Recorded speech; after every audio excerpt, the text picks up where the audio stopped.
All right, I just wanted to give everyone a quick tutorial on how to square up a half square triangle.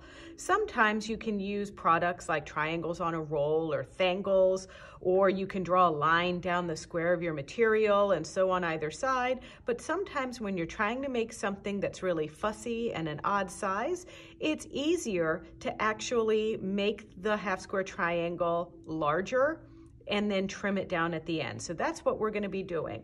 So the squares that I cut to make this unit that you see here was 2 3/4 inches of this fabric and this fabric square. Then I cut those squares in half diagonally from corner to corner, sewed them together with a 1/4 inch seam allowance, and now this has given me a 2 5/8 inch unit. However, I want this to be 2 1/8, so I'm going to square this up.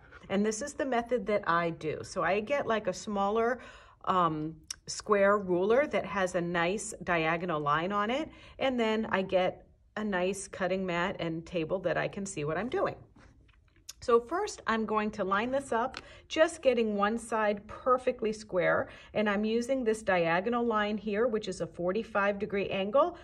Line that up on my seam just to get it so. And I'm also making sure that the square in this area is still larger than the 2 1/8 inch that I'm trying to cut. So that everything looks good. I'm holding firmly onto my square that also has the little grippies in here. I'm using the Tula Pink rulers where the unicorn is actually the grippy part of the ruler.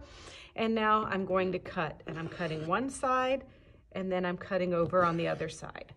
So now I've got my nice square edge that I can line things up. I'm going to get rid of my little snippies. Now I'm going to line this up here, and this time it needs to be 2 1/8. So I'm going to use the 2 1/8 marking on my rotary cutter. And you can see here is the 1/8 of an inch mark, 1/8 of an inch mark. So that's lined up. And then also, because I cut it square, I can also see that my diagonal line is meeting right there at the seam where I want it to. So now I'm going to cut again. And look at that. I have my 2 1/8 inch square.